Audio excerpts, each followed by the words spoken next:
Hello, I'm Annette Young and welcome to the 51%, a show about women reshaping our world. Coming up, global outrage over Elon Musk's chatbot Grok, a key feature on social media platform X, which has repeatedly generated sexually explicit images of women and teenagers. Yet on the flip side, how social media can indeed be used for good. I'll be talking shortly to Nika Kovac from My Voice, My Choice about using Instagram, TikTok and other platforms to help win a historic European parliamentary vote in expanding abortion access. And turning the tables on gender equality, the Kenya Music Academy offering training courses for women wanting to become DJs. But first, France has joined a growing number of countries in condemning the AI chat box of Elon Musk's X platform, Grok, for creating sexualised deepfakes of women and teenagers. The Paris Public Prosecutor's Office says it will launch an investigation. The latest deepfake images being victims of the fire in the Swiss resort town of Crans-Montana. Charlotte Lamb reports. When Marion posted a photo of her holiday outfit on X, she never imagined what would happen next. Within hours, she was digitally undressed and all over the internet. For days now, people have been using Grok, Elon Musk's AI tool, to strip images of women and even minors without consent, then posting the pictures on his platform. It's really distressing to see this. You wonder, why would anyone do that? At what point do you decide to do that to people you don't even know on social media? It really hurts to see yourself like that. It's not exactly my body, but there are similarities. And then people can reuse the image anywhere. Marion reported at least 30 images to the platform, but several manipulated photos of her remain online. Complaints of abuse have flooded the internet since Grok introduced a new edit image feature, allowing users to alter online photos with simple prompts, including a so-called spicy mode. Can you put her in a bikini for the summer, please? There were about 10 guys who asked Grok to undress me like I was a doll, and that made me cry. We absolutely have to get rid of them. We know how much artificial intelligence can destroy your life. Victims are being urged to report illegal content immediately, both to X and authorities. In France, an official investigation has been launched. The justice system must examine X's criminal liability. This is something new, as there is no case law in France on this subject. It is therefore excellent that the justice system is taking it up. Grok last Thursday was forced to apologise for an incident in late December when it generated and shared an AI image of two young girls in sexualised attire based on a user's prompt. France 24 contacted Grok maker XAI for comment, but received an automated response saying legacy media lies. Yet here's a case where social media platforms can actually do some good. Towards the end of last year, in a historic ballot, the European Parliament voted in support of an EU fund to expand access to abortion for women across the bloc. The plan is to create a voluntary opt-in financial mechanism to help countries provide abortion care to the estimated 20 million women who can't access it in their own country and need to travel to those with more liberal laws. But it's how the vote came about, resulting from a massively successful online campaign using Instagram, TikTok and other platforms, is a story in itself. Joining me from Ljubljana in Slovenia is Nika Kovac, campaign coordinator for My Voice, My Choice organisation.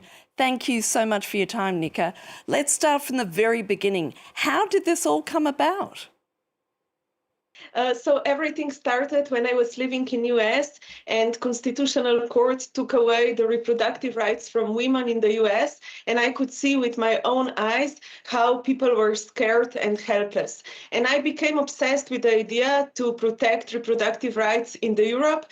With my organization, Institute 8 of March, we realized that there is something called European Citizens Initiative, a mechanism where you can propose a legal change to the European Commission if you collect 1 million signatures. After a lot of troubles, after a lot of work, we collected 1.2 million signatures, brought them to Parliament, and won the vote in the European Parliament. And abortion laws vary greatly across Europe, as you and I know, from near total bans in Poland and Malta to liberal rules in the Netherlands and the UK. So how will this fund become a game changer?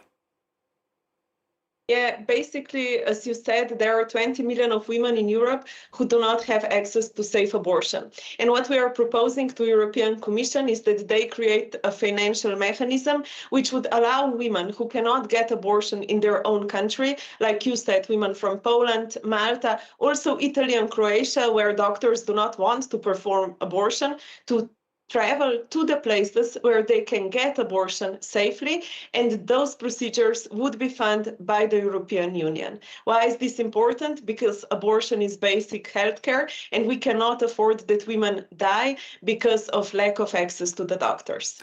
Now, you managed to collect somewhere around 1.2 million signatures. Was that primarily through the use of social media platforms? Yes, like social media was super important for us because at the beginning, the majority of big NGOs said that they will not collect the signatures. So we needed to rely on social media. And social media can be a very dark place, but what we managed to do is to build a community there. Community of women and men, different ages, who were fighting like crazy to make those signatures a reality. Another thing which was really important is that we found a connection between social media and the real world, in sense that we asked people to also go on the street and collect signatures on the streets, and they did it. Was it primarily young people who were responding, or was it a cross-generational response? So basically, our core team is mostly very young. We are a group of women between 20 to 35, but I will tell you a secret. The secret to the success of this campaign was that people all ages came together, students mostly and retired women. And they were standing together on the street, collecting signatures, spreading the word around safe and accessible abortion. And this huge group of very different people proved one thing that I knew before, which is that reproductive rights are a universal topic, and if people come together, they can achieve something. So my answer would be yes, a group which was important was youth, but also we need to know that retired women did a lot of important work here. And what response did you get from politicians in Brussels? You know, we came to Brussels totally lost. Like, as a citizen of European Union who is not a politician, you don't know anything about European institutions. But we were lucky enough to find in those institutions amazing people, no matter which political party they are coming from. We built a great alliance with women from EPP, women from Renew, Social Democrats, Left, and the Greens. And those brave women and men basically fought with us. They believed in the same values, and this is why this historic vote succeeded. So for me, one lesson of My Voice, My Choice campaign is that in those times, people in power sometimes want to convince us that we are divided, but actually we are not so divided. Indeed, and the resolution adopted last December sends a very clear message to the European Commission, which has until March to say how it's going to respond to the vote. Do you have any idea as to what that response will be? You know, like, all the facts are saying that we shouldn't be hopeful. Until now, the European Commission didn't support European citizens' initiatives. And now we are here to make a change and to become the first initiative which will actually do something. We promised ourselves that for next 2 months we will be loud, we will organize the people, and they also need to understand, the European Commission, that people went on the street, collected signatures, members of parliament across the spectrum pushed for this change, and they're in the institution to listen to the people and to deliver when human rights are violated. So I hope that we will succeed. Nika Kovac, we're going to have to leave it there. Thank you so much. Thank you. To Kenya now, where a music school is hoping to bring more gender equality into the DJ booth. One academy is offering training courses for women who want to get into production, promotion and mixing sounds. Only 3% of music producers globally are women. Olivia Salazar-Winspear has the story. Uplifting, empowering beats underscore this intensive 4-week training course in Nairobi. With classes and workshops on production and DJing, the idea is to open up the electronic music industry to more women and redress inequalities in the sector. Many of the women here are busy building their skill sets. I can mix, I can beat match, I can assess the energy level of music. I also know a little bit more about equipment. DJ Shock is one of the teachers. She started mixing around 20 years ago, encountering some macho attitudes in the music scene. It was a struggle to get the training she needed. The teachers that I had were men. All men. I think I was in a time where I only knew myself and maybe 2 other girls as DJs, and the men would gatekeep. It's like they teach you, but they only teach you up to a certain point, and they don't teach you the real skills that you really need to know. This school allows aspiring DJs to play at the events they organise, and gender is not a consideration. While the Kenyan music scene remains male-dominated, Nairobi's major nightclubs are now booking more women DJs.